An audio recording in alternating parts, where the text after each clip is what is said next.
Hi అందరికీ నమస్కారం. ఈరోజు నేను మీకు ఎక్స్ప్లెయిన్ చేయబోయే సినిమా పేరు మదర్ ఆండ్రాయిడ్. ఈ సినిమా నెట్ఫ్లిక్స్ లో స్ట్రీమ్ అవుతుంది. ఇంకా డైరెక్ట్ గా కథలోకి వెళ్తే ఈ సినిమా ఓపెనింగ్ మన కథలో హీరోని చూపిస్తారు. వీళ్ళిద్దరూ బాత్రూమ్ లో కూర్చొని బాధపడుతూ ఉంటారు. బేసికల్ గా హీరోయిన్ కాలేజ్ లో చదువుకుంటూ ఉంటుంది. తాను గర్భవతి అయిందనమాట. అది తెలుసుకొని హీరోయిన్ బాధపడుతూ ఉంటుంది. ఎందుకంటే మనకి ఇంకా కాలేజ్ అయిపోలేదు, అప్పుడే నేను గర్భవతినని చెప్పేసి హీరోయిన్ బాధపడుతూ ఉంటే హీరో ఏమంటాడంటే, నువ్వేం కంగారు పడకు, మీ అమ్మా నాన్నకి నేను చిన్నగా చెప్తానని చెప్పేసి వాళ్ళిద్దరూ బాత్రూమ్ నుంచి కిందకు వచ్చేస్తారనమాట. బయటికి వచ్చి చూస్తే ఇప్పుడు హీరో ఉంది ఎక్కడో కాదు, హీరోయిన్ వాళ్ళ ఇంట్లోనే. అప్పుడు వాళ్ళ అమ్మ నాన్న వస్తారు. వచ్చిన తర్వాత అందరూ క్రిస్మస్ సెలబ్రేట్ చేసుకుంటూ ఉంటారు. అదే సమయంలో హీరో ఏమంటాడంటే, బయట మా ఫ్రెండ్ వాళ్ళ ఇంట్లో పార్టీ జరుగుతుంది, వెళ్దామా అని చెప్పేసి హీరోయిన్ వాళ్ళ అమ్మా నాన్న దగ్గర పర్మిషన్ తీసుకుంటాడు. మీ అమ్మాయిని తీసుకెళ్తాను అని చెప్పి. దాంతో వాళ్ళు కూడా సరే బాబు జాగ్రత్తగా తీసుకెళ్ళని చెప్పేసి అనడంతో హీరోయిన్ కూడా సరే అని చెప్పేసి రెడీ అయ్యి బయటకు వస్తుంది. అదే సమయంలో ఆ ఇంట్లో ఒక రోబోట్ ఉంటుంది అనమాట. వాళ్ళకి హెల్ప్ చేయడానికి. ఆ రోబోట్ వచ్చేసి హ్యాపీ హాల్విన్ అని చెప్పేసి అంటుంది. ఒరే బాబు, ఈ రోజు హాల్విన్ కాదురా క్రిస్మస్ రా అని చెప్పి అంటంతో సారీ సార్ అని చెప్పేసి హ్యాపీ క్రిస్మస్ అని ఆ రోబోట్ తలపేసుకుంటుంది. ఆ తర్వాత హీరోయిన్ ఇద్దరు కలిసి పార్టీకి వెళ్తారు. వెళ్ళిన తర్వాత అక్కడ కూడా హీరోయిన్ ఇద్దరు డిస్కస్ చేస్తూ ఉంటారు. హీరో ఏమంటాడంటే, నువ్వేం కంగారు పడకు, మన ఇద్దరం పెళ్లి చేసుకుందాం, చక్కగా పిల్లలు పెంచుకుందాం అని చెప్పి అంటంతో హీరోయిన్ కూడా ఆలోచిస్తూ ఉంటుంది. ఆ తర్వాత హీరోయిన్ దగ్గరికి తన ఫ్రెండ్ వస్తుంది. వచ్చిన తర్వాత పైకి వెళ్ళి వీళ్ళిద్దరు డిస్కస్ చేస్తారు. ఇలాగ నేను గర్భవతినయ్యాను, ఏం చేయాలో అర్థం కావట్లేదని చెప్పేసి అంటంతో తన ఫ్రెండ్ కూడా తనకి ధైర్యం చెప్తూ ఉంటుంది. కరెక్ట్ గా అదే సమయంలో తన చేతిలో ఉన్న ఫోన్ భయంకరంగా మోగుతుంది అనమాట. హీరోయిన్ కూడా చిరాకు వస్తుంది ఆ ఫోన్ అంతలా మోగుతుంటే. ఆ తర్వాత సడన్ గా కరెంట్ పోయి ఆన్ అవుతుంది. కింద మాత్రం భయంకరంగా సౌండ్లు వస్తాయి. ఏంటి అని చెప్పేసి హీరోయిన్ తన ఫ్రెండ్ కిందకెళ్ళి చూస్తే ఆ ఇంట్లో పనిచేసే రోబో ఏంటంటే అందరినీ చంపేస్తూ ఉంటుంది. బేసికల్ గా ప్రతి ఒక్క ఇంటికి ఒక రోబోని పెట్టుకుంటారనమాట, అసిస్టెంట్ లాగా. కాకపోతే ఆ ఇంట్లో ఉన్న రోబో మాత్రం పార్టీకి వచ్చిన ప్రతి ఒక్కరిని చంపేస్తూ ఉంటుంది. అదే సమయంలో హీరోని కూడా చంపుతూ ఉంటుంది. కానీ సడన్ గా ఎవరో ఒక అతను వచ్చేసి ఒక బ్యాట్ తీసుకుని ఆ రోబో నెత్తి మీద కొట్టడం వల్ల ఆ రోబో అక్కడే చనిపోతుంది. ఆ తర్వాత ఫోన్ చేద్దామని చెప్పేసి ఒక అమ్మాయి బయటకు వచ్చి ఫోన్ చేస్తుంటే చెవు దగ్గర ఫోన్ పేలిపోయి ఆ అమ్మాయి అక్కడే చనిపోతుంది. సో దాంతో వీళ్ళందరికీ ఏం అర్థం కాదు. అలాగే ఇప్పుడు వీళ్ళ ఇంట్లో ఉన్న రోబో ఎలాగైతే వీళ్ళని చంపుతుందో ప్రతి ఒక్క ఇంట్లో ఉన్న రోబో ఏంటంటే ఆ ఇంట్లో ఉన్న వాళ్ళందరినీ చంపుతుంది. దీంతో వీళ్ళకి భయం వేస్తుంది, అసలు ఏం జరుగుతుందా అని చెప్పేసి. కానీ ఆ సిటీలో ఎవరింట్లో అయితే రోబో ఉంటుందో ప్రతి ఒక్కరిని ఆ రోబో అలా చంపేస్తూ ఉంటుంది అనమాట. దాంతో సిటీ మొత్తం అల్లకల్లోలం అయిపోతుంది. కట్ చేస్తే సినిమా 8 నెలల తర్వాత ఓపెన్ అవుతుంది. మన కథలో హీరోయిన్ ఇద్దరు కలిసి ఒక ఫారెస్ట్ లో టెంట్ వేసుకొని ఉంటారు. బేసికల్ గా వాళ్ళ ప్లాన్ ఏంటంటే వాళ్ళు ఉంటున్న ప్లేస్ దగ్గర నుంచి బోస్టన్ వెళ్లి అక్కడ ఒక కొరియన్ షిప్ ఎక్కేసి ఆ కంట్రీ వెళ్ళిపోదాం అని చెప్పేసి వీళ్ళ ప్లాన్ అనమాట. వీళ్ళు ఆ ఫారెస్ట్ లో నడుచుకుంటూ వెళ్తూ ఉంటారు. అదే సమయంలో ఈఎంపీ అని చెప్పేసి ఎలక్ట్రోమాగ్నెటిక్ పల్స్ అని చెప్పేసి ఒక ప్లాన్ గురించి చెప్తారనమాట.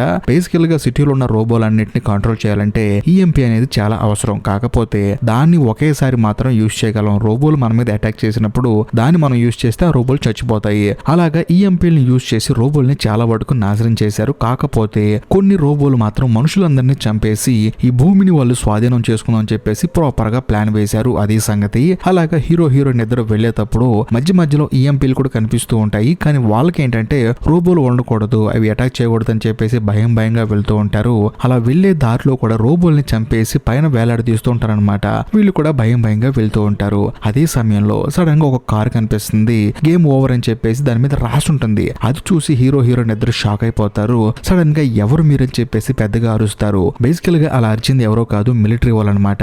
మధ్యలో మిలిటరీ వాళ్ళు ఉండి రోబోలన్నిటిని నాశనం చేస్తూ ఉన్నారు.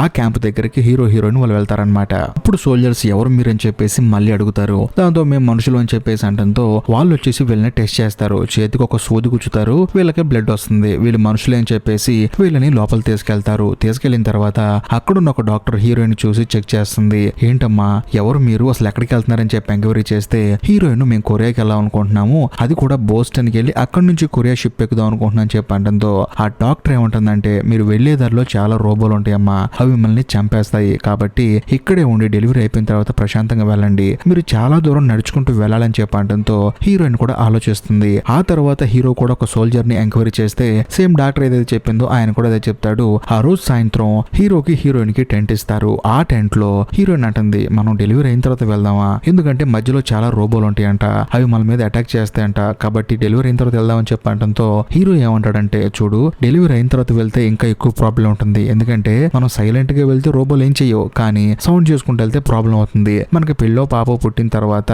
వాళ్ళు సౌండ్ చేయకుండా ఉంటారా, కాబట్టి డెలివరీ అవ్వకముందే వెళ్దామని చెప్పేసి వీళ్ళు డిస్కస్ చేసుకుంటూ ఉంటారు. కానీ కొంత సమయానికి హీరోయిన్ కోపం వచ్చేసి, నా మాట చేస్తలేను అని చెప్పేసి హీరోని తిడుతుంది. దాంతో హీరో కూడా బాధగా బయటకు వస్తాడు. వచ్చి చూస్తే అక్కడున్న సోల్జర్స్ అందరూ శుభ్రంగా పార్టీ చేసుకుంటూ డాన్స్ చేస్తూ ఉంటారు. అక్కడికి వెళ్ళిన తర్వాత హీరో ఏం చేస్తాడంటే ఒక సోల్జర్ అడుగుతాడు, సార్ ఇక్కడ నుంచి బోస్టన్ కి నడుచుకుంటూ వెళ్ళడానికి ఎంత సమయం పడుతుందని చెప్పడంతో ఆ సోల్జర్ ఏమంటాడంటే, చూడు నువ్వు నాతో గనక ఫైట్ చేసి నా మీద గెలిచావనుకో నిన్ను నేను అక్కడికి సేఫ్ గా పంపిస్తాను. ఎందుకంటే ఇక్కడున్న క్యాంప్ కి అప్పుడప్పుడు ఒక వెహికల్ వస్తుంది, ఆ వెహికల్ రేపే వస్తుంది. కాబట్టి నువ్వు నా మీద గెలిచావనుకో నేను నిన్ను ఆ వెహికల్ అక్కడికి పంపిస్తానని చెప్పడంతో హీరో కూడా తన భార్యను తీసుకుని హ్యాపీగా సేఫ్ గా వెళ్ళొచ్చు అని చెప్పేసి తాను కూడా షర్ట్ తిప్పుతాడు. కట్ చేస్తే మరుసటి రోజు ఉదయం మన కథలో హీరోయిన్ చూపిస్తారు. హీరోయిన్ దగ్గరికి కొంతమంది సోల్జర్స్ వచ్చి మా హెడ్ మిమ్మల్ని రమ్మంటున్నాడు అని చెప్పేసి హీరోయిన్ తీసుకెళ్తారు. తీసుకెళ్లి చూస్తే హీరోని కాళ్ళు చేతులు కట్టేసి ఉంటారనమాట. అప్పుడు ఆ హెడ్ ఏమంటాడంటే, చూడమ్మా నేనేదో నీ మంచి కోరి నీకు ఆశ్రమం ఇస్తే నీ భర్త ఏమో మా సోల్జర్ని కొట్టాడు, అలా కొట్టడం తప్పు కాబట్టి మీరు ఇక్కడ నుంచి వెళ్ళిపోండి అని చెప్పడంతో హీరోయిన్ మాత్రం అతన్ని బతిలాడుతుంది, దయచేసి పంపించమాకండి అని చెప్పేసి. కానీ ఆయన మాత్రం ఇక్కడ నుంచి వెళ్ళిపోండి అని చెప్పేసి అక్కడి నుంచి వెళ్ళిపోమంటాడు. దాంతో హీరోయిన్ ఇద్దరు చేసేది లేక అక్కడి నుంచి బయటకు వచ్చేస్తారు. వచ్చిన తర్వాత హీరోయిన్ భయంకరంగా తిడుతుంది. కానీ హీరో జరిగింది మొత్తం చెప్తాడు. ఇలాగ వాడి మీద ఫైట్ చేస్తే మనల్ని ఇక్కడ నుంచి బోస్టన్ పంపిస్తానన్నాడు. తర్వాత కొట్టిన తర్వాత వాడు మాట తప్పాడని చెప్పడంతో హీరోయిన్ చేసేదేం లేక నడుచుకుంటూ వెళ్తూ ఉంటారు. అలా వెళ్లే దారిలో వీళ్ళకి సడన్ గా ఒక పాడుబడిన ఇల్లు కనిపిస్తుంది. ఇదేదో బాగుంది కదా అని చెప్పేసి ఆ ఇంట్లోకి వీళ్ళు వెళ్తారు. వెళ్ళి చూస్తే ఇంట్లో ఎవరు ఉండరు. సరే అని చెప్పేసి హీరో ఏం చేస్తాడంటే హీరోయిన్ కోసం ఒక బెడ్ వేసి ప్రశాంతంగా పడుకోబెడతాడు. అక్కడ ఒక కెమెరా ఉంటుందన్నమాట. అందులో రెండు ఫోటోలు తీయడానికి ఉంటుంది. ఒక ఫోటో ఆల్రెడీ తీసేస్తాడు. సర్లే మనకి బాబు పుట్టిన తర్వాత ఇంకో ఫోటో తీసుకోవచ్చు అని చెప్పేసి ఆ కెమెరాని దాచిపెడతాడు. అదే సమయంలో హీరోయిన్ ఏం చేస్తుందంటే మనం ఇక్కడ నుంచి బోస్టన్ కి ఎలా వెళ్ళాలని చెప్పేసి ఒక మ్యాప్ ని ప్రిపేర్ చేస్తుంది. ఎన్ని రోజులు పడుతుందంటే వీళ్ళు వెళ్ళడానికి 4 రోజులు పడుతుంది. కానీ హీరోయిన్ ఏమంటుందంటే ఈ 4 రోజులు నడుచుకుంటూ వెళ్లేదారులు నాకు డెలివరీ అయితే ప్రాబ్లం అవుతుంది కదా, మనం ఇక్కడే ఉండి డెలివరీ అయిన తర్వాత వెళ్దామని చెప్పడంతో హీరో కూడా సరే అంటాడు. కట్ చేస్తే మరుసటి రోజు ఉదయం హీరో ఏం చేస్తారంటే ఆ ఇంట్లో ఒక బైక్ ఉంటుందన్నమాట, పాత బైకు. దాన్ని మళ్ళీ ప్రాపర్ గా రెడీ చేస్తూ ఉంటాడు. ఏమైంది నీకని చెప్పి అడిగితే, చూడు మనం నడుచుకుంటూ వెళ్ళడానికి 4 రోజులు టైం పడుతుంది, అది కూడా బాబు పుట్టిన తర్వాత పాప పుట్టిన తర్వాత వెళ్ళామనుకో చాలా ఇబ్బంది పెడతాం. కానీ బైక్ మీద వెళ్తే ఒకే ఒక్క రోజు పడుతుంది కాబట్టి మనం హడావుడిగా వెళ్ళిపోయామనుకో పని అయిపోతుంది. పాపో బాబు పుట్టిన తర్వాత వెళ్ళడానికి చాలా ఇబ్బంది పడతాం అని చెప్పడంతో ఈ ఐడియా ఏదో బాగుంది, ఒక్క రోజులోనే బోస్టన్ కి వెళ్ళిపోతాం అని చెప్పేసి హీరోయిన్ కూడా సరే అంటుంది. మనోడు కూడా బైక్ రెడీ చేస్తాడు. ఆ తర్వాత అన్ని సదురుకొని వీళ్ళు బైక్ మీద వెళ్తారు. బట్ వీళ్ళు వెళ్ళేటప్పుడు ఆ రోబోలు ఒక్కడు కూడా రాదనమాట. హ్యాపీగా వెళ్తారు సగం దూరం. వెళ్ళిన తర్వాత ఒక చోట రెస్ట్ తీసుకుందాం అని చెప్పేసి ప్రశాంతంగా కూర్చుంటారు. కూర్చున్న తర్వాత హీరోయిన్ దూరంగా ఎవరో ఒక అతను చూస్తుంది. చూసి భయపడిపోతుంది. కొంపదీసి రోబో అని చెప్పేసి వీళ్ళు బైక్ వేసుకుని మళ్ళీ స్టార్ట్ అవుతారు. హీరోయిన్ గెస్ చేసినట్టు నిజంగానే రోబోలు వీళ్ళ వెనకాల పడుతూ ఉంటాయి. వీళ్ళు కూడా బైక్ ని చాలా వేగంగా పోనిస్తూ ఉంటారు. ఒకానొక సందర్భంలో ఆల్మోస్ట్ రోబోలు దగ్గరకు వచ్చేస్తాయి. ఈ గ్యాప్ లో హీరోయిన్ ఏం చేస్తుందంటే తన దగ్గర ఉన్న గన్ను తీసుకుని ఆ రోబోలను కాలుస్తూ ఉంటుంది. అయినా సరే చాలా రోబోలు వీళ్ళ వెనకాల వస్తూ ఉంటాయి. ఇంకా ముఖ్యంగా డ్రోన్ కూడా వీళ్ళ వెనకాల వస్తూ ఉంటుంది. అదే సమయంలో ఒక డౌన్ వస్తుంది అనమాట. ఆ డౌన్ లో ఎవరికి కనిపించకుండా వీళ్ళు దిగేస్తారు. దాంతో హీరో ఏం చేస్తాడంటే నువ్వు ఇక్కడే ఉండు, ఆ రోబోలన్నిటిని నేను డైవర్ట్ చేసి మళ్ళీ ఇక్కడికి వస్తాను, నువ్వేం కంగారు పడకని చెప్పేసి హీరోయిన్ ని అక్కడ డ్రాప్ చేసి హీరో అక్కడ నుంచి వెళ్ళిపోయి రోబోల్ని డైవర్ట్ చేస్తాడు. కానీ హీరోయిన్ మాత్రం ఎంతగానో బాధపడుతూ ఉంటుంది. కరెక్ట్ గా అదే సమయంలో ఆర్థర్ అని ఒక అతను అక్కడికి వచ్చేసి హీరోయిన్ ని పట్టుకొని నువ్వేం కంగారు పడకని చెప్పేసి ఒక కంటైనర్ లోకి తీసుకెళ్తాడు. తీసుకెళ్లిన తర్వాత హీరోయిన్ అడుగుతుంది ఎవరండి మీరని చెప్పి అడిగితే ఇప్పుడు మీ వెనకాల వచ్చినాయి కదా రోబోలు, వాటిని తయారు చేసే కంపెనీలో ప్రోగ్రామర్ గా పనిచేసేవాడిని అని చెప్పేసి హీరోయిన్ కి తనను తాను ఇంట్రడ్యూస్ చేసుకుంటాడు. ఆ తర్వాత హీరోయిన్ కి రోబోల గురించి చెప్తాడు. బేసికల్ గా ఏ రోబో అయినా సరే మనుషులకి సేవ చేయడానికి కొన్ని బానిసలుగా ఉంటాయని చెప్పేసి తయారు చేశాం. రోబోలు కూడా మొదట హ్యాపీగా పనిచేశాయి, మనుషులకి అనుకూలంగా ఉన్నాయి. కానీ మనుషుల మనస్తత్వాన్ని ఎప్పుడైతే రోబోలు అలవాటు చేసుకుంటాయో అప్పుడు వాటికి ఈగో ఫీలింగ్ వచ్చేసి అసలు మేము వీళ్ళ కింద పనిచేసేది ఏంటి, వీళ్ళందరినీ చంపేస్తే మేమే ఈ ప్రపంచాన్ని ఏలొచ్చు అని చెప్పేసి రోబోలు మనుషుల మీద అటాక్ చేస్తున్నాయి. కాబట్టి మనందరం జాగ్రత్తగా ఉండాలి. అందుకనే రోబోలు రాని ఒక ప్లేస్ చూసి నేను ఇక్కడ ఈ ప్లేస్ ని బిల్డ్ చేసుకున్నానని చెప్పేసి ఆ ఆర్థర్ ఏం చేస్తారంటే హీరోయిన్ కి చెప్తూ ఉంటాడు. అప్పుడు హీరోయిన్ కు డౌట్ వస్తుంది, ఇదంతా బాగానే ఉంది, మరి మీరు నన్ను ఎందుకు కాపాడారని చెప్పడంతో హీరోయిన్ పొట్ట మీద చేసి చనిపోయిన తన కొడుకుని చూపిస్తారు. బేసికల్ గా తన కొడుకు చాలా చిన్నపిల్లాడు అనమాట. ఆ రోబోల వల్ల తన కొడుకు చనిపోయాడు. ఈ అమ్మాయి కూడా అలా కాకూడదని చెప్పేసి ఆర్థర్ హీరోయిన్ ని కాపాడాడు. సరే నువ్వు వెళ్ళి ప్రశాంతంగా పడుకో అని చెప్పడంతో హీరోయిన్ ని పడుకుంటుంది. కానీ తనకు మాత్రం హీరోనే గుర్తొస్తూ ఉంటాడు. నేను వెళ్ళి హీరోని వెతుకుతానని చెప్పడంతో ఆర్థర్ ఏమంటాడంటే ఇప్పుడు బయట భయంకరంగా రోబోలు ఉంటాయి, అందులోని రోబోలన్నీ కలిసి మీ భర్తను ఒక చోటకి తీసుకెళ్లి బంధించి నీ భర్తని టార్చర్ చేస్తూ ఉంటాయి. ఆ విషయం నాకు తెలుసు, ఆ ప్లేస్ కూడా పక్కనే ఉందని చెప్పడంతో హీరోయిన్ నేను వెళ్తానని చెప్పేసి అంటుంది. దాంతో ఆర్థర్ ఏమంటాడంటే సరే వెళ్ళాలని నిర్ణయించుకున్నావు కాబట్టి నీకు నేను ఒక కోట్ ఇస్తాను, ఆ కోటు నేను మాత్రమే తయారు చేశాను, అది ఉండటం వల్ల వల్ల రోబోలు నీ దగ్గరికి అస్సలు రావు, నువ్వు కూడా హ్యాపీగా వెళ్ళిపోవచ్చు, రోబోలకు అసలు నువ్వు కనిపించవు, కాకపోతే సౌండ్ చేయకూడదని చెప్పడంతో హీరోయిన్ కూడా సరే అని చెప్పేసి ఆ కోటు వేసుకొని హీరోని వెతుక్కుంటూ మనుషుల్ని కిడ్నాప్ చేసిన తర్వాత ఆ రోబోలు ఎక్కడికైతే తీసుకెళ్తాయో ఆ ప్లేస్ ని కనుక్కొని హీరోయిన్ మెల్లగా ఆ ప్లేస్ కి వెళ్తూ ఉంటుంది. మధ్యలో చాలా రోబోలు కనిపిస్తాయి, కాకపోతే ఈ కోటు ఉండటం వల్ల హీరోయిన్ ఆ రోబోలకి కనిపించదు. ఆ తర్వాత మనుషుల్ని రోబోలు దాచిపెట్టే ప్లేస్ కూడా వెళ్తుంది. వెళ్ళిన తర్వాత అక్కడ కూడా చాలా రోబోలు ఉంటాయి. అయినా సరే ఆ కోటు వల్ల హీరోయిన్ వాళ్ళకి కనిపించదు, కాకపోతే ఆ రోబోలు మాత్రం వాసన పీల్చగలవు, వాసనని సెన్స్ చేయగలవు. అందుకని హీరోయిన్ మెల్లగా వెళ్తూ ఉంటుంది అనమాట. వెళ్లేటప్పుడు రోబోలు చాలా మంది మనుషుల్ని అటాక్ చేసి వాళ్ళని తీసుకొచ్చి అక్కడ దాచిపెట్టాయి. ఎందుకు దాచిపెట్టాయంటే మనుషులందరినీ ఇక్కడ తీసుకొచ్చి భయంకరంగా టార్చర్ చేసామనుకో మిగతా మనుషులందరూ ఏమైందని చెప్పి వస్తారు కదా, అప్పుడు మిగతా వాళ్ళని కూడా టార్చర్ చేయొచ్చు అని చెప్పేసి ఈ రోబోలు మాస్టర్ ప్లాన్ వేశాయి. మెల్లగా హీరోయిన్ వెళ్తున్నప్పుడు హీరో కనిపిస్తాడు. హీరో కాలు మీద ఒక రోబో భయంకరంగా కొట్టి తన కాలు విరిగిపోయేలా చేస్తుందన్నమాట. హీరోయిన్ చూసి బాధపడుతూ ఉంటుంది. ఆ తర్వాత రోబో అక్కడి నుంచి వెళ్ళిపోయిన తర్వాత హీరోయిన్ వెళ్ళి నువ్వేం కంగారు పడకు, నేను కాపాడతానని చెప్పేసి మెల్లగా కట్లు విప్పుతున్నప్పుడు పక్కన ఉన్న ఒక అతను కూడా నన్ను కూడా కాపాడని చెప్పి అంటాడు. కానీ హీరోయిన్ మాత్రం తన భర్తను కాపాడి అక్కడి నుంచి తీసుకెళ్తున్నప్పుడు వాడు కోపంగా ఏం చేస్తాడంటే ఇక్కడ నుంచి ఒకడు పారిపోతున్నాడని చెప్పేసి పెద్దగా అరుస్తాడు. దాంతో మిగిలిన రోబోలన్నీ వస్తూ ఉంటాయి. హీరోయిన్ ఏం చేస్తుందంటే తన భర్తను తీసుకుని పారిపోయే క్రమంలో తాను కాలు జారి కింద పడుతుంది, తన భర్త కూడా కింద పడతాడు. ఎందుకంటే తన భర్త కాలు మీద ఆ రోబో భయంకరంగా కొట్టింది కదా, అందుకని. కరెక్ట్ గా అదే సమయంలో రోబోలన్నీ హీరో మీద అటాక్ చేయడానికి వస్తాయి.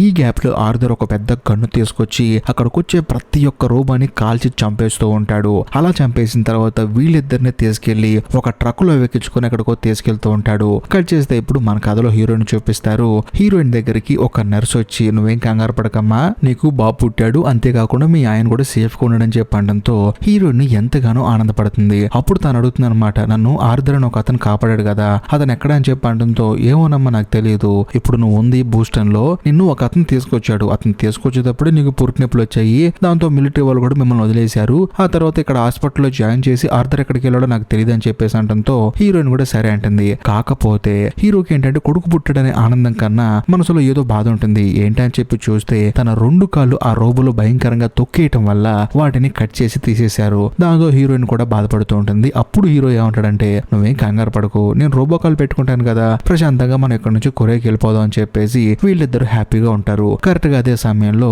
ఒక మిలిటరీ అధికారి వచ్చేసి హీరోయిన్ అడుగుతాడు అనమాట, మీరు ఎక్కడి నుంచి వచ్చారు, ఎలాగొచ్చారు, అసలు ఇన్ని రోజులు నడుచుకుంటూ ఎలా వచ్చారు అని చెప్పేసి హీరోయిన్ ప్రాపర్ గా క్వశ్చన్ అడుగుతుంటే హీరోయిన్ కూడా చెప్తుంది అనమాట, ఈఎంపీ ఉండటం వల్ల రోబోలు చాలా వరకు కనిపించకుండా పోయాయి, కాకపోతే నో మ్యాన్స్ ల్యాండ్ అని చెప్పేసి ఒక ఏరియాలో మాత్రం రోబోలు ఉన్నాయి, అక్కడ మా మీద రోబోలు అటాక్ చేసే కానీ ఆర్థర్ అని ఒక అతను మమ్మల్ని కాపాడాడు, అతని దగ్గర సపరేట్ గా ఒక కోట్ ఉంది, ఆ కోట్ వేసుకుంటే మాత్రం రోబోలకి మనం కనిపించం అని చెప్పడంతో ఆ మిలిటరీ అధికారికి మైండ్ పోతుంది. కోట్ ఏంటమ్మా కోటు, ఆ కోట్ నిజంగా ఉంటే మాత్రం ప్రపంచవ్యాప్తంగా చాలా ఫేమస్ అయ్యేది, ఎందుకంటే మనుషులందరూ రోబోల వాళ్ళు ఇబ్బంది పడుతున్నారు కదా, ఆ కోట్ ఉంటే ఇంకా మనుషులందరూ హ్యాపీగా ఉంటారు కదా అని చెప్పడంతో హీరోయిన్కి ఏం అర్థం కాదు, ఇప్పుడు ఆర్థర్ ఎక్కడ ఉన్నాడు, వాడు చెప్పేది నిజం అబద్ధం అని చెప్పేసి హీరోయిన్ ఆలోచిస్తున్నప్పుడు తనకి ఒక విషయం స్ట్రైక్ అవుతుంది. ఆ ఆర్థర్ ఏమంటాడంటే రోబోలు మనుషుల్ని మోసం చేయడానికి కూడా రెడీగా ఉన్నాయి అని చెప్పేసి అనడంతో హీరోయిన్ కి ఒక విషయం అర్థం అవుతుంది. ఇప్పుడే కథలో ఒక బుర్ర బ్లాంకెట్ ట్విస్ట్ రివీల్ అవుతుంది. అదేంటంటే ఆ ఆర్థర్ కాడు కూడా ఒక రోబో అనమాట, వాడు బోస్టన్ సిటీలోకి రావడానికి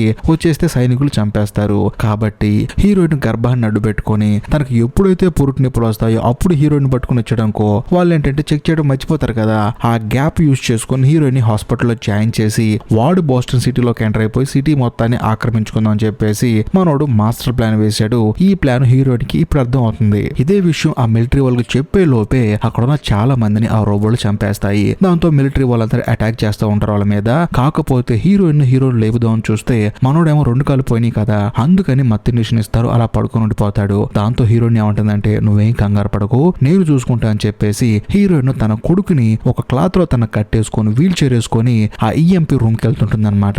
ఎలక్ట్రో మ్యాగ్నెటిక్ పల్స్ అని చెప్పేసి ఒక బటన్ ప్రెస్ చేస్తే ప్రస్తుతానికి ఆ రోబోల దగ్గర నుంచి వీళ్ళు తప్పించుకోవచ్చు. అందుకని ఆ హాస్పిటల్లో ఈఎంపీ ఉండే రూమ్ కి వెళ్తుంది. దాన్ని ప్రెస్ చేద్దాం చూస్తే అక్కడ ఆ ఆర్థర్ గాడు ఉంటాడు. వాడు మాత్రం చాలా ఎమోషనల్ గా హీరోయిన్ తో మాట్లాడుతూ ఉంటాడు. నేను కాపాడాను కదా, నువ్వు ఇలా చేయకూడదని చెప్పేసి అంటూ ఉంటాడు. వాడికి అర్థమైపోయింది హీరోయిన్ ఈఎంపీ ప్రెస్ చేస్తుందని చెప్పేసి. అయినా సరే హీరోయిన్ మాట వినకుండా గన్ను తీసుకుని వాడిని కాల్ చేస్తుంది. అప్పుడు వాడి మొహం పూర్తి రోబోలా కనిపిస్తూ ఉంటుంది. ఆ తర్వాత ఈఎంపీ రూమ్ లోకి వెళ్ళిపోతుంది. కానీ రోబోలన్నీ హీరోయిన్ మీద అటాక్ చేస్తూ ఉంటాయి. ఆ డోర్ ఓపెన్ చేసి హీరోయిన్ ని చంపేద్దాం చూస్తూ ఉంటాయి. కానీ హీరోయిన్ మాత్రం కాల్ అడ్డు పెట్టి ఆ ఈఎంపీని ప్రెస్ ప్రెస్ చేస్తుంది. దాంతో అక్కడున్న రోబోలన్నీ ఫ్రీజ్ అయిపోతాయి. ప్రస్తుతానికి హీరోయిన్ కి ఏంటంటే రోబోలతో ఎటువంటి ప్రాబ్లం లేదు. అందుకని హీరోయిన్ డైరెక్ట్ గా తన భర్త దగ్గరకు వచ్చి ఇక మీదట మనకి ఎటువంటి ప్రాబ్లం లేదు, కానీ మరికొన్ని రోజుల్లో మళ్ళీ ఈ ప్లేస్ కి రోబోలు వస్తాయి, వచ్చే లోపు మనం కొరియా వెళ్ళిపోవాలని చెప్పేసి వాళ్ళ దగ్గర ఉన్న కెమెరాతో ముగ్గురు కలిసి ఒక ఫోటో దిగుతారు. ఆ తర్వాత కొరియా వెళ్లే బోటు దగ్గరికి వెళ్దామని చెప్పేసి ముగ్గురు బయలుదేరి వస్తూ ఉంటారు. మరోవైపు ఆ బోటు దగ్గర ఒక ఆవిడ చూస్తుంటుంది, ఎవరన్నా మనుషులు వస్తారా ఎక్కించుకుని వెళ్దామని చెప్పేసి ఆవిడ వెయిట్ చేస్తున్నప్పుడు అక్కడికి మన కథలో హీరోయిన్ వాళ్ళ భర్త హడావుడిగా వస్తూ ఉంటారు. వచ్చిన తర్వాత వాళ్ళు కూడా రమ్మంటారు. కాకపోతే అక్కడున్న అధికారి ఏమంటుందంటే, చూడమ్మా, కేవలం పిల్లల్ని మాత్రమే మేము తీసుకెళ్తాము, మిమ్మల్ని మేము తీసుకెళ్ళమని చెప్పి అంటంతో హీరోయిన్ బాధపడుతూ ఉంటుంది. మేము ఏదో ఒక పని చేసుకుని బతుకుతామండి, మేము ఎవరిని ఇబ్బంది పెట్టమని చెప్పి అంటంతో అక్కడున్న ఆవిడ ఏమంటుందంటే, మీ బాధ నాకు అర్థం అవుతుందండి, కానీ కొరియాలో ఇప్పటికే జనం ఎక్కువైపోయారు, అయినా సరే కనీసం కొంతమంది నన్ను కాపాడదామని ప్లాన్ వేసామని చెప్పి అంటంతో హీరోయిన్ బాధపడుతూ ఉంటుంది. మీరు గనక ఈ ఫామ్ మీద సైన్ చేస్తే మీ అబ్బాయిని తీసుకెళ్తామని చెప్పి అంటంతో హీరోయిన్ గుండె పగిలిపోతుంది. ఎందుకంటే తనకి కొన్ని క్షణాల క్రితమే తన కొడుకు పుట్టాడు, మళ్ళీ తన కొడుకు తనకు దూరం అయిపోతున్నాడని చెప్పేసి హీరోయిన్ బాధపడుతూ ఉంటుంది. అలా అని చెప్పేసి తన దగ్గర ఉంచుకుంటే ఆ రోబో ఏదో ఒక రోజు వచ్చి మళ్ళీ చంపేస్తుంది. దాంతో ఆ లెటర్ తీసుకుని సైన్ పెట్టి దాని వెనకాల రాస్తుంది, చూడు బాబు, నువ్వు భయంకరమైన యుద్ధ సమయంలో పుట్టావు, నిన్ను నేను వదిలించుకోవట్లేదు, నువ్వే నన్ను వదిలేసి వెళ్తున్నావు, నేను నిన్ను వదిలేయటం వల్లే బతికుంటున్నావు, కాబట్టి నిన్ను నేను మనస్ఫూర్తిగా అయితే వదిలిపెట్టట్లేదు, కానీ నీ మీద ఉన్న ప్రేమ వల్ల వదిలిపెడుతున్నాను, నువ్వు ప్రశాంతంగా ఉండు, హ్యాపీగా బతుకు, నువ్వు జీవితంలో ఏమేమి చేయాలని చెప్పేసి హీరోయిన్ ఆ పేపర్ మీద రాసి ఆ కొరియా ఆవిడకి చెప్తుంది అనమాట, మా అబ్బాయిని మంచి వాళ్ళకి దత్తత ఇవ్వండి అని చెప్పేసి వాళ్ళకి ఇచ్చేస్తుంది. ఆ తర్వాత అక్కడ నుంచి షిప్ వెళ్ళిపోతుంది. కానీ హీరోయిన్ వాళ్ళ భర్త ఎంతగానో బాధపడుతూ ఉంటారు. కట్ చేస్తే కొన్ని రోజుల తర్వాత సినిమా ఓపెన్ అవుతుంది. హీరోయిన్ వాళ్ళ భర్త చనిపోతాడనమాట. ఎందుకంటే తన 2 కాళ్ళు పోయాయి కదా, ఆ 2 కాళ్ళు ఇన్ఫెక్ట్ అవటం వల్ల తాను కూడా చనిపోతాడు. అప్పుడు హీరోయిన్ ఏం చేస్తుందంటే తన దగ్గర ఉన్న ఫోటోలన్నీ తగలబెడుతూ ఉంటుంది. కాకపోతే వీళ్ళ ముగ్గురు కలిసి తీసుకున్న ఫోటో ఒకటి ఉంటుంది కదా, దాన్ని చూసుకుంటూ ఆనందంగా ఉంటుంది. ఎందుకంటే తన భర్త తనకు దూరం అయ్యాడు, బతుకున్న కొడుకేమో కొరియా వెళ్ళిపోయాడు. కానీ హీరోయిన్ మాత్రం బాధపడుతూ నా కొడుకు ఎక్కడున్నా బాగుంటాడని చెప్పేసి తలుచుకుంటూ అక్కడే కొంతమంది మిలిటరీ వాళ్ళు ఉంటారు. వాళ్ళు ఏంటంటే అక్కడ నుంచి వేరే ప్లేస్ కి వెళ్తూ ఉంటారు. సరే అని చెప్పేసి వాళ్ళతో పాటు హీరోయిన్ వేరే ప్లేస్ కి వెళ్తూ ఉంటుంది. ఇంతటితో సినిమా అయిపోతుంది. ఈ సినిమా మీకు నచ్చితే లైక్ చేయండి, షేర్ చేయండి. మీరు మన ఛానల్లో ఏదైతే సినిమా చూడాలనుకుంటున్నారో ఆ సినిమా పేరుని కామెంట్ చేయండి. ఇంకా లాస్ట్ అండ్ ఫైనల్ గా ఇప్పటికీ మీరు మన ఛానల్ ని సబ్స్క్రైబ్ చేసుకోకపోతే దయచేసి సబ్స్క్రైబ్ చేసి బెల్ ఐకాన్ ప్రెస్ చేయండి. బాయ్.